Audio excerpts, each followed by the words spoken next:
Hi, this is Jason Cascarino. Thanks for listening to the Lessons in Adolescence podcast, a production of the Remaking Middle School Initiative, whose founding partners include Youth-Nex, the University of Virginia's Center to Promote Effective Youth Development, and the Association for Middle Level Education, or AMLE. You can learn about Remaking Middle School on the web at remakingmiddleschool.org. Now, here's this episode.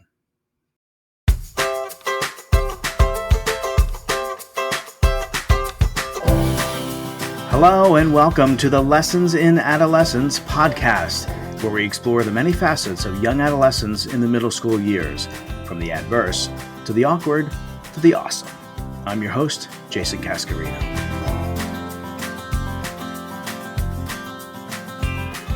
Today, I talk with Elizabeth Santiago, Chief Program Officer of Mentor, the Boston-based nonprofit that champions and advances the field of mentoring for youth. Liz's personal experience as a young adolescent in middle school and as a child of an under-resourced family who migrated from Puerto Rico to Boston is a key driver in her professional work, and it showcases the potential that mentoring relationships can have in supporting young people who, like she once did, feel disconnected and disengaged and stop showing up. I would walk back into the building in middle school and I would just, they'd be like, oh, you're back? Like just very not looking at the root causes, but more just blaming me for the challenges that I was having. And so the concept of having a mentor be assigned to a young person who is challenged in the ways that I was feels very supportive. Like, okay, well, how can I help you? What is happening? Why are you missing school? Why are you not here today? How can I support you in getting to school? Liz and I talk about the need young people have for representation of voices like their own, the gaps in mentoring opportunities for youth and ways Mentor is addressing them, how the organization works with school systems and companies to set up and expand mentoring programs, and how to support mentors and mentees who hail from different backgrounds and communities from each other to engage in challenging conversations about our world, like racial inequity and political strife. Now, here's my conversation with Liz Santiago. Liz, it's great to have a chance to talk with you. Thanks so much for joining me. Thanks for having me.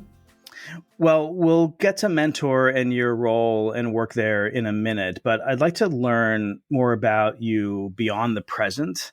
You've worked across a pretty wide variety of organizations. You've had roles in the nonprofit sector for organizations that offer resources and advocacy around the needs of youth, places like Mentor and Jobs for the Future. You've worked in the world of publishing and producing educational content. You've worked in higher education, just an extraordinary wealth of experience. Is there a common thread in all of that? Something that has been maybe the key driver for you in this work across these different domains?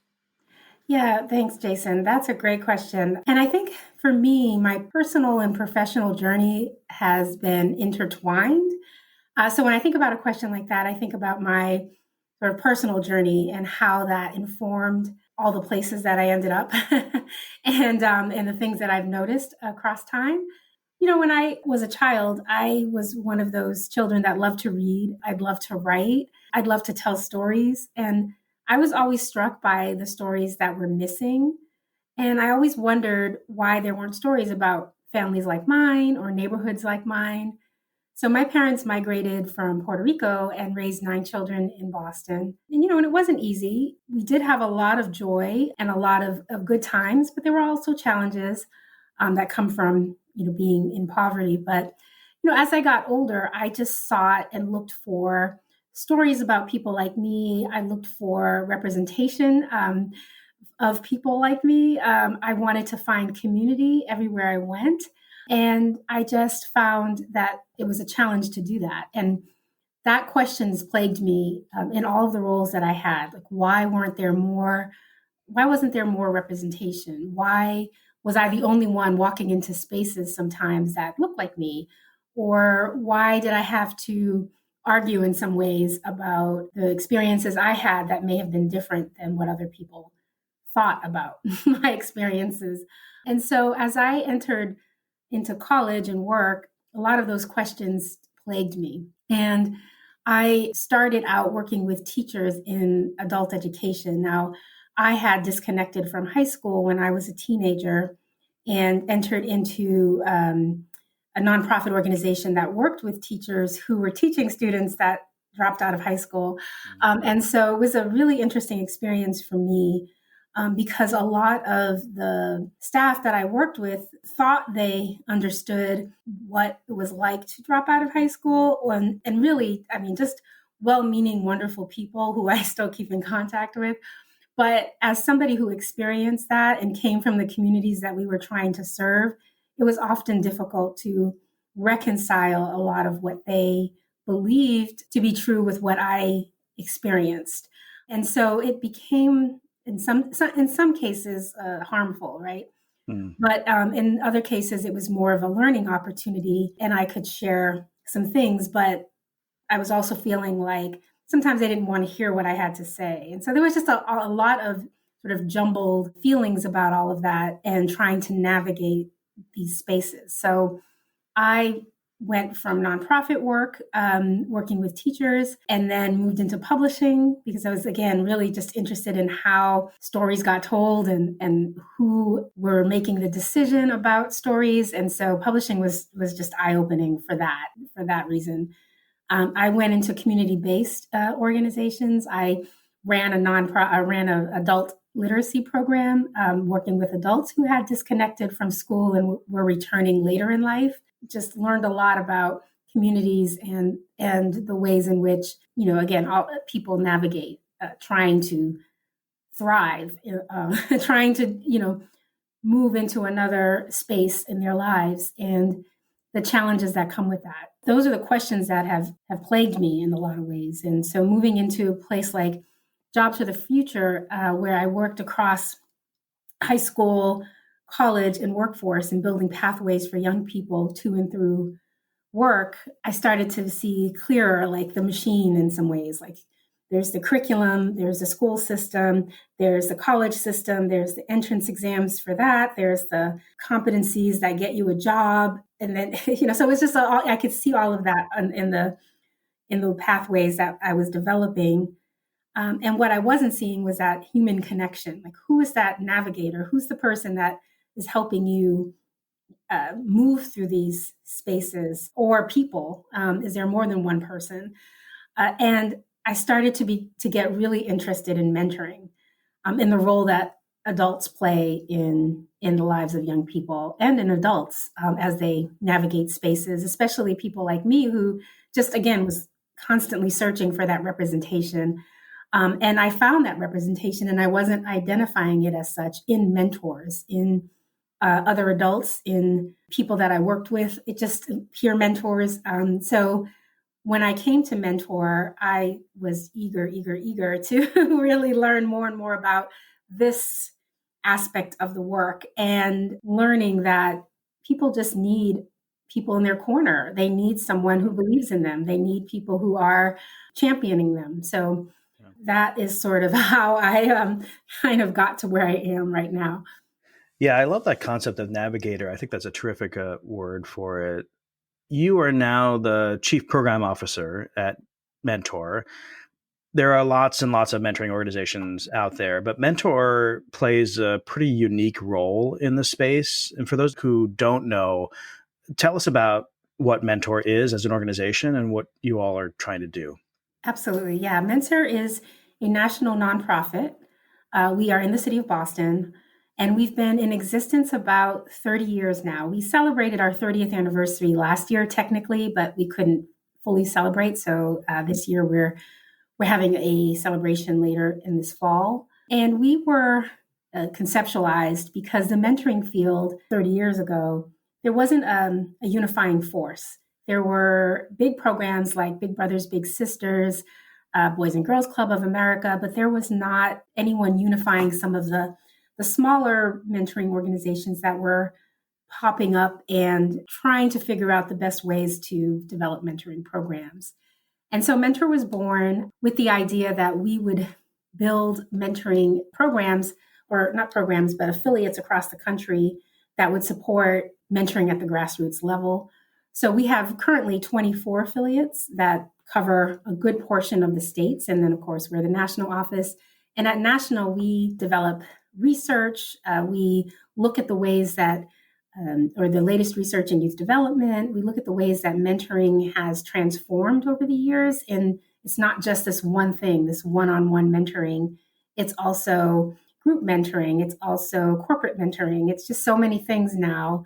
And we keep a handle on sort of everything and anything mentoring. We provide training, technical assistance. On our website, you'll find much of the products that we develop, whether it's a guide to cultivating purpose, a social and emotional learning guide, just sort of how all of those things intersect with mentoring. Our organization is growing and transforming along with the field, but definitely continue to play that role as unifier.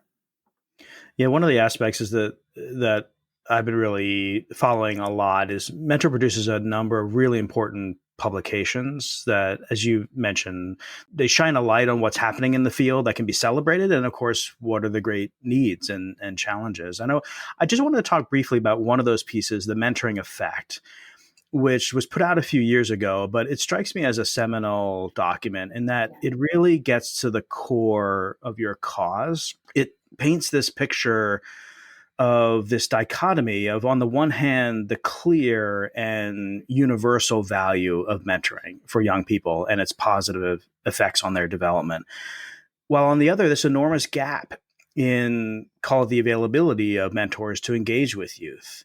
So many young people simply do not have a mentor in their lives. And I'm always fascinated by things like that, right? Things that just about everyone believes in and the data show is essential to success and thriving. But at the same time, there is little or not enough of that thing. Say more about that situation and what Mentor is trying to do about it. The Mentoring Effect was the first nationally representative survey of young people's perspective on mentoring. And that was really exciting for us because we were able to ask firsthand if a young person had a mentor in their lives and how they were getting mentored in the ways in which that was showing up for them. And so the result of that was that we discovered that 1 in 3 young people never had an adult mentor in their lives outside of their families. And when we say adult mentor, we mean a sort of formal mentor, like they actually went into a program and requested mentoring support.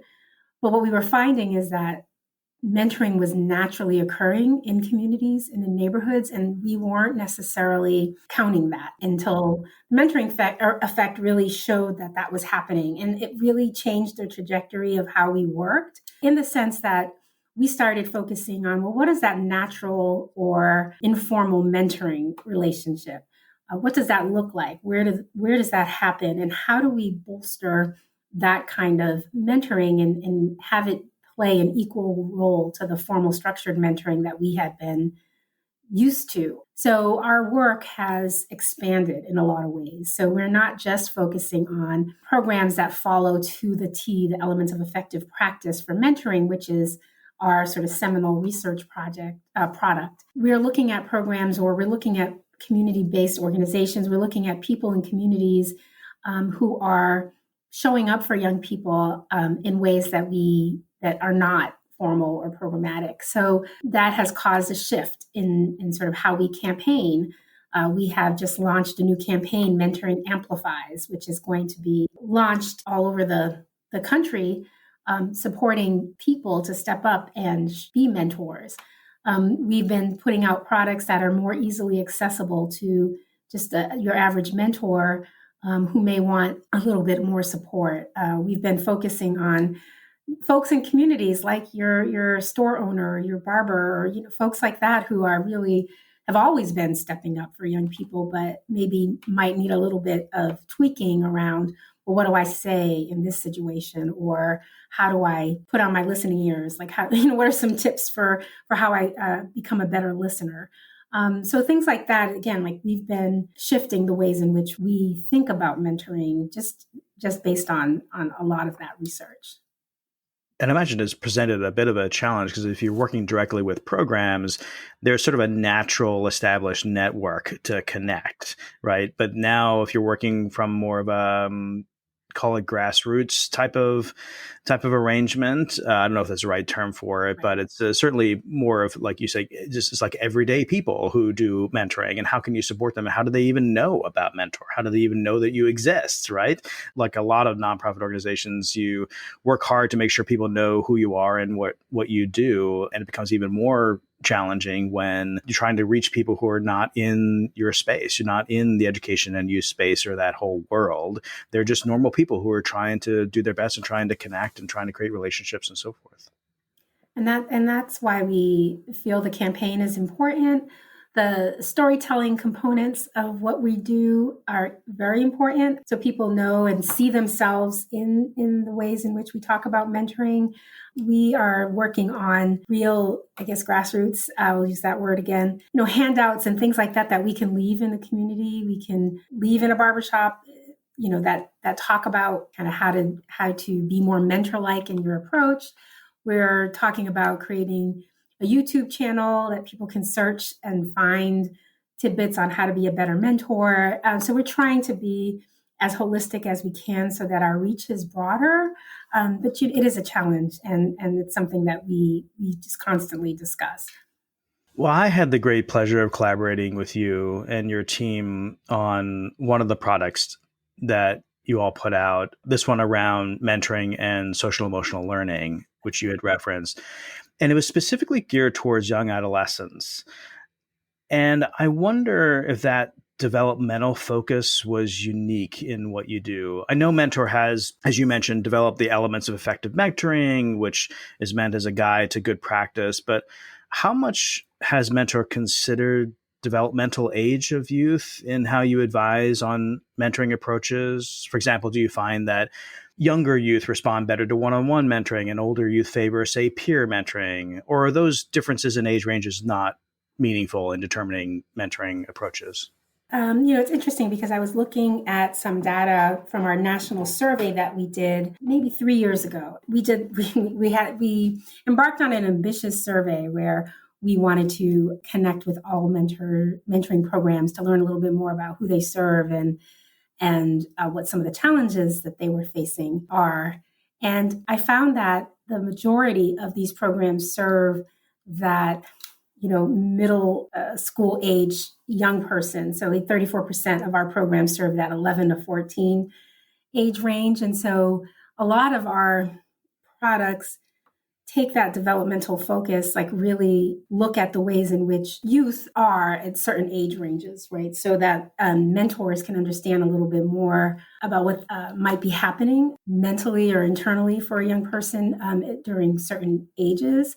And we now, when we're working with clients and partners, ask about their audience and who their young people are so that we can develop appropriate products for them to support youth. So the guide that we put out on social and emotional learning in the middle grades, and they kind of really focusing on that age range, was the first to call it out in that way, the first product that we did to call it out in that way. And it was enlightening because, again, we learned that is a big portion of the youth that we serve through the programs that we support. As we were thinking about the focus of that guide, we really wanted to make the case that mentoring is a key component of social and emotional development and learning, that human connection, that building of relationships. Those are key things that connect with social and emotional development. And then what are the ways that connects with the age range that we wanted to focus on? So, it's a big area for us to build upon, but we have been cognizant of the fact that is a huge area for us. Yeah, we're always looking for ways to connect the developmental science and what we know about how young people learn and develop with the work that we're doing, right? The actual programs that we are working on, that we support, that we implement, the teaching and learning practices, the mentoring approaches, et cetera, to see how in sync they are, or sometimes maybe not in sync they are with, right. with that knowledge. You mentioned clients. Part of your work at Mentor is helping entities, be they school districts or companies, set up mentoring programs or programming. And I think even for those out there, maybe educators or maybe executives at a company who value mentoring and want to make it a part of what they offer in their educational programming or in their volunteer work, they may not know how to do that or where to start. You've developed something called a design lab, Right. which is a process that helps people define and scope out mentoring at some measure of scale.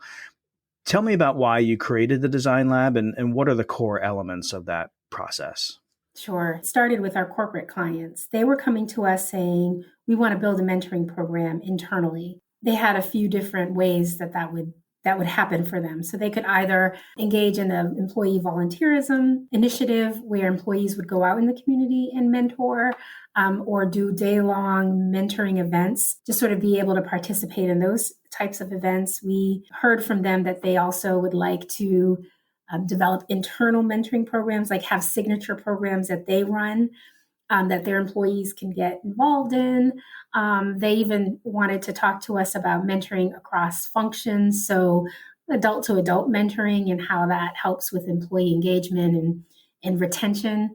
And so, as we were having these one-off conversations with employers, and helping them, with the best practices for how to set up a program, we were finding, or they were coming back and saying, that was great. It was a great experience, but it didn't stick. Like, why is this not sustainable? Like, what are we doing? How can we make this be something that we're still talking about 5 years later? And so we realized that we just weren't having the right people in the conversation. So in the case of a corporate entity, we were having, say an HR department, if they came to us, or diversity, equity, and inclusion group, or employee engagement group. Sometimes they're very different groups.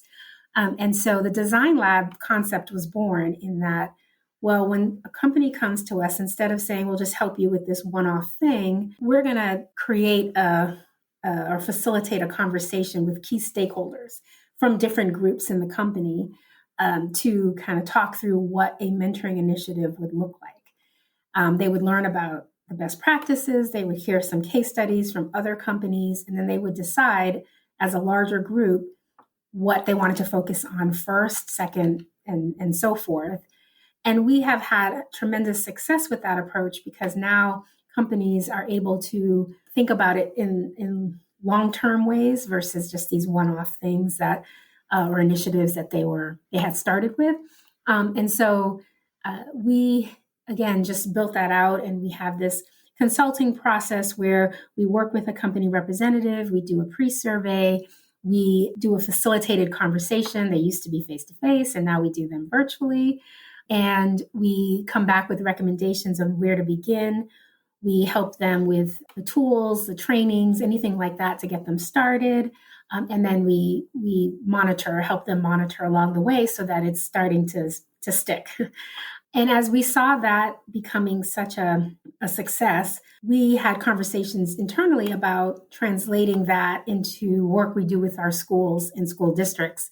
Again, very similar situation. Schools would come to us, or districts would come to us or to our affiliates and say, we want to start a mentoring initiative. And it would be eventually something that one person owned in the district, and it didn't have the scale that they had always wanted. So we created or adapted that process for schools and districts, where we do a pre-survey. We do a design lab similar to a corporate design lab. And what we do that's a little bit different with schools and districts is we invite all kinds of stakeholders, not just administrators or teachers, but also students and parents, community partners. What's already happening in the district and where are the gaps, like where can we grow? And we're finding, because we've done a couple design labs with different school districts, is that if you're a big school district, like say Baltimore County, which is a district we're working with now, you might not know all of the initiatives that are happening across, and there isn't one person owning all of that. And so that's a great key learning, to have somebody kind of overseeing how this is running across the district. And then what does it look like at the school level, at the classroom level, day to day? Our affiliate in Southwest Pennsylvania has developed what they call everyday mentoring. And it's a training that focuses on how you can be more mentor-like in your work. And they work with school districts to implement that. So they've worked with crossing guards. They've trained all the crossing guards in Southwest Pennsylvania or Pittsburgh, which is amazing. Like if you think about it, it's genius, right? So this is a person that is interacting with young people all day long, and how can they make the most of that time that they have? And then that training got expanded so that now we're working with front desk staff or other people in the building who may not have constant contact with the young person. And we're also working with teachers. So now a teacher may, of course, have great connections with students. Most of them do. But how can they tweak it so that they're also integrating developmental science and research and the best practices and how to connect and help a young person feel heard and seen? And so those are some of the things that we are working on and building right now, which are, I think, really exciting. Yeah, I just had a conversation with Kent Bickel, who's the CEO of Search Institute, whom you know. And he talked about how Search tries to promote the idea of instilling relationships in everything that we do, right? There's relationship activities, which are specific things around relationships that you do.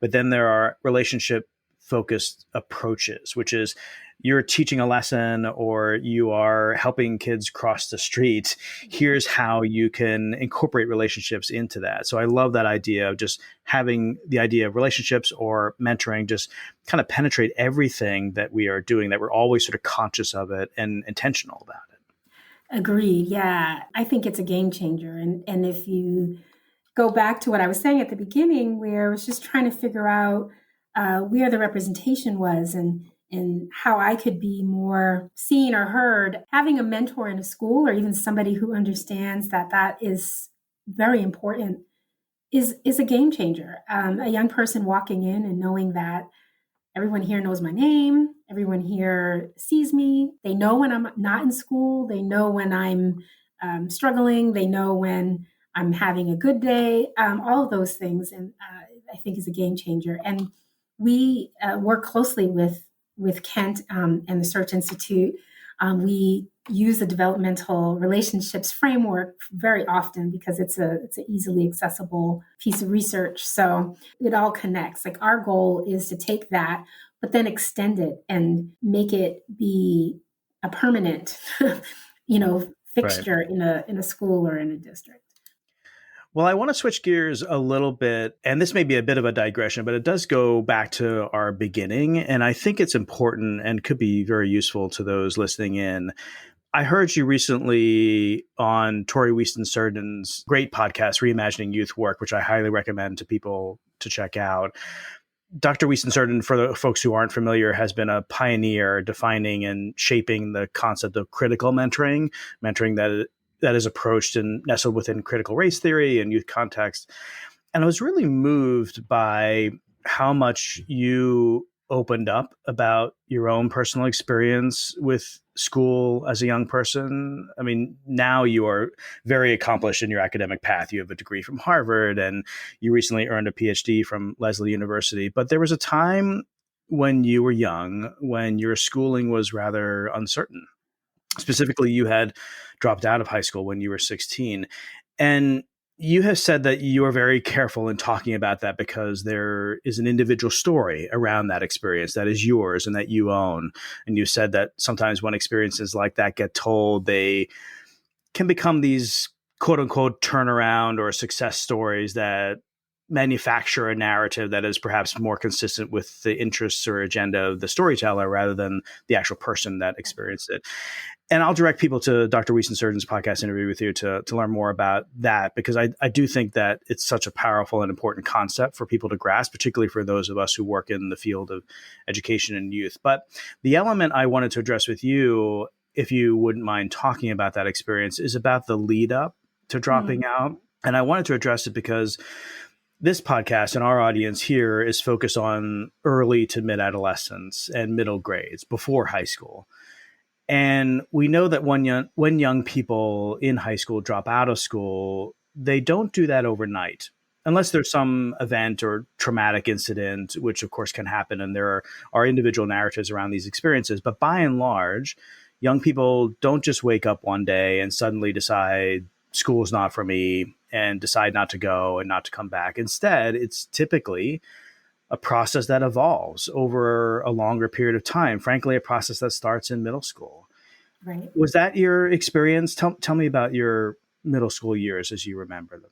Yeah. No, I agree with all of that. And yes, I would say that high school was at the point that I got to high school, the groundwork had already been laid for me to leave. Middle school was difficult for me, and I'm sure it is for many young people. But it's just all the things we know, the formative years, just everything that happens during that time. That for me was coupled with the fact that I just didn't feel like I belonged in that environment, and I've been reflecting on that, as I mentioned, for many years, and a lot of my work in even research is about this belonging.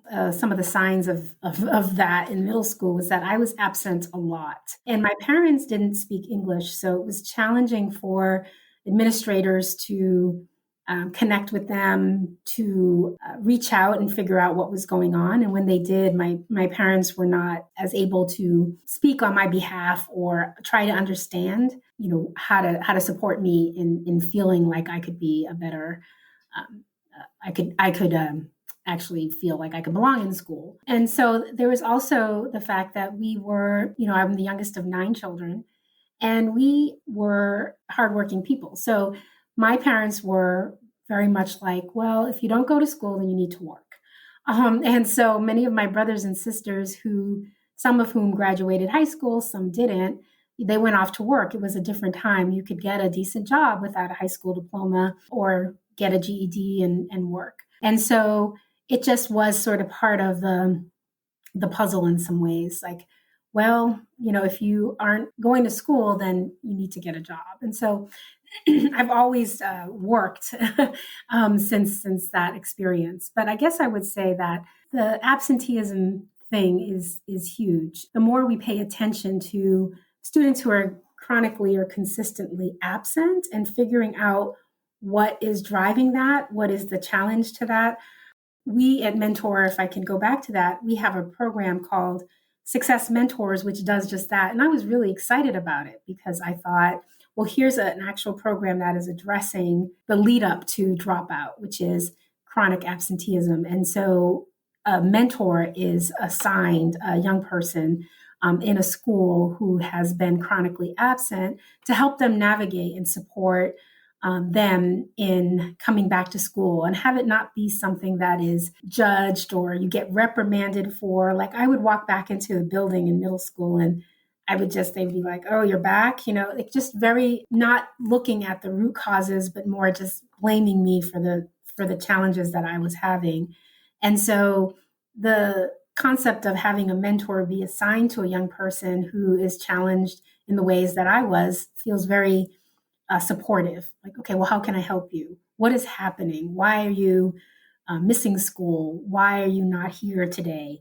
How can I support you in getting to school? So that is one of those programs that I think, again, just a good example of how to support a young person who might be struggling.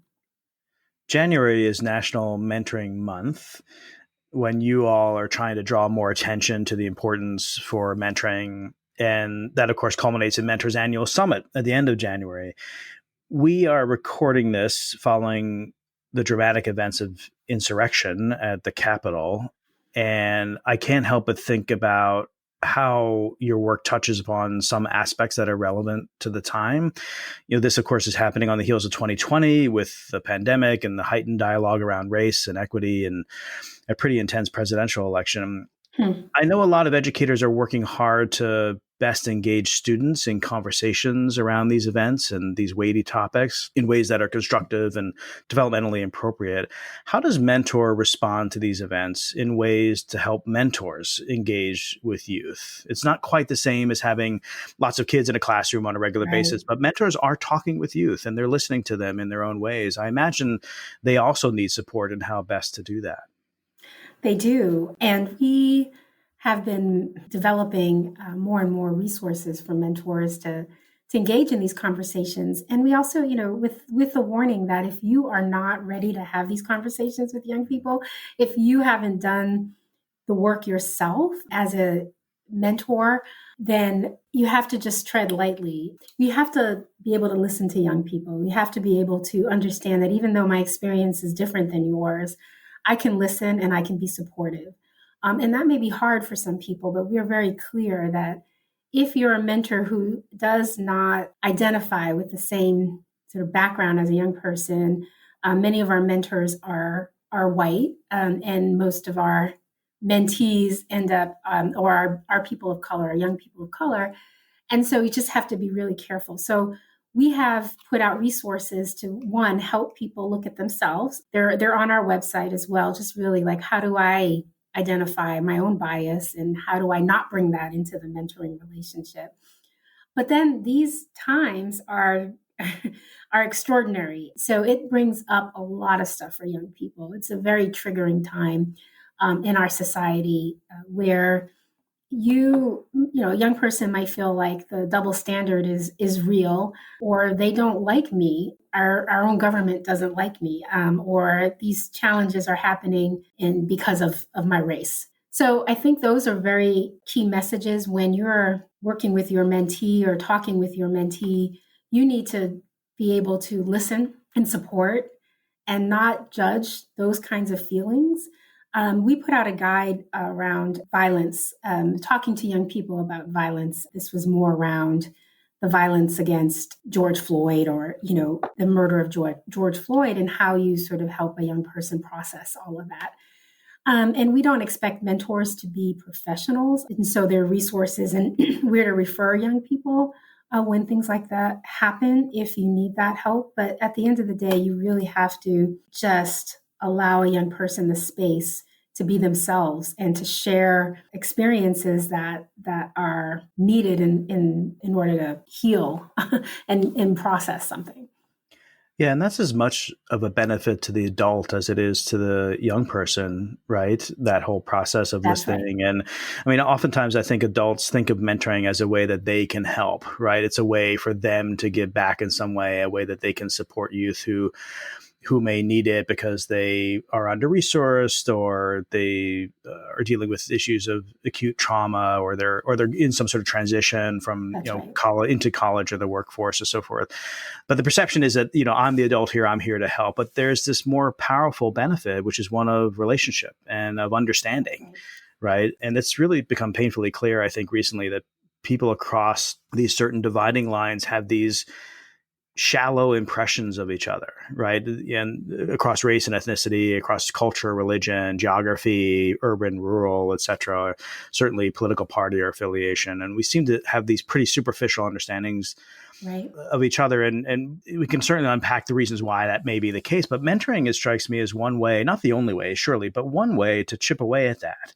In my experience, mentor and mentee, as you described, often cut across these dividing lines. They are of different races and backgrounds and different communities. And it strikes me that the mentoring process helps the adults as much as it helps the young person in building understanding and bonds that hopefully can run deeper than things that divide us. I don't want to oversell the power of mentoring, but I thought you might share reflections on mentoring within the context of relationship building and how important it is, not just for young people, but also for all of us. Yeah, no, I agree with you completely. And I think that we recently had a Black youth town hall where there were about 7 young people who shared their hurt and pain and advice to mentors around, especially it was shortly after the George Floyd murder, and what mentors could do to be more supportive of them during this time in particular. And a lot of it had to do with, think of us as equals, listen to us. You're not always going to have the wisdom. Sometimes we bring the wisdom, and it's a partnership. It's not a top down, because I'm older or I have the title of mentor, that I'm the only one bringing something to this relationship. But it is a partnership, and that's the way it should be viewed in the most ideal situation, right? Finally, Liz, if there's one bit of advice based on your experience working with youth and mentoring that you would offer to educators, both in school and in after school and summer programs, of things they either ought to know or ought to be doing, what would it be? I would say take the time to get to know the young people around you. And it often isn't easy to do given the schedules and the types of things that you have to do in the classroom or move along in a school schedule. But young people want to be seen. They want to be heard. They want to know that someone cares about them, cares that they're in school, all of those things. And that only happens if you are intentional, if you take the time to actually build in ways to do that. And it doesn't take a lot of time. When we did focus groups with young people and asked them, who are the most caring adults in the building, in a school building, and they would name people who basically just knew their name and who took the time to see how they were doing. And, we can talk about whether that is an actual deep relationship, but the fact of the matter is that supported that young person in feeling like they had a place at that school or in that community. So I would say just make it intentional. Take the time during the day to say hello, to learn their names, to pronounce them properly, all of those things that just show a young person that you care about them. Liz, this has been a great pleasure. I've so enjoyed listening to you and hearing how your personal story intertwines with your professional story. That's a really powerful example, I think, for all of us, and in particularly, as you mentioned, in being intentional in all that we do. So thanks so much for joining me. Thank you. This has been great. Thank you so much. That was Elizabeth Santiago, Chief Program Officer at Mentor National. You can follow Liz on Twitter at eSantiagoMentor and follow Mentor online at mentoring.org. Lessons in Adolescence features conversations with researchers, practitioners, program developers, and advocates for young adolescents in the middle school years. Recently, I talked with Ashley Leonard and Jen Choke from the To and Through Project Middle Grades Network, an initiative within the University of Chicago's Urban Education Institute. Ashley and Jen are working to offer support to middle grades educators in a cohort of Chicago public schools in solving problems of practice specific to the middle grades, which is a unique experience in Chicago, where traditional middle schools are rare, and instead, most educators work in elementary schools, serving youth in kindergarten through 8th grade. Because CPS is structured in K-8, there isn't a lot of focus on middle school. Mm-hmm. So for so many of the educators we work with, the fact that they just have dedicated time and space to talk about the needs of this student group is huge. And it sounds really small, but like the fact that there is a focus on that, and we're also talking about adolescent development and how that means how you teach students and how they learn and what they need is very different from when they were in 4th and 5th grade or what they'll need when they're in 9th and 10th grade, really does make a big difference. You can catch all of my conversation with Ashley and Jen in a previous episode. Thanks for joining the Lessons in Adolescence podcast, a production of Remaking Middle School, an initiative that seeks to transform the learning and development experience for young adolescents in the middle school years. Remaking Middle School brings together good educational practice in school and out of school with the latest developmental science. You can learn about Remaking Middle School or find more resources about the topics of this podcast on the web at remakingmiddleschool.org, or learn more about the founding partner organizations, the University of Virginia's Youth-Nex Center on the web at curry.virginia.edu/youth-nex, N-E-X, or on Twitter at youth_nex, and the Association for Middle Level Education on the web at amle.org or on Twitter at AMLE. The Lessons in Adolescence podcast is produced by Abby Gillespie and me, Jason Cascarino. You can listen to or download each episode at the Remaking Middle School website, on Apple Podcasts, Spotify, or wherever you find your podcasts. Thanks for listening.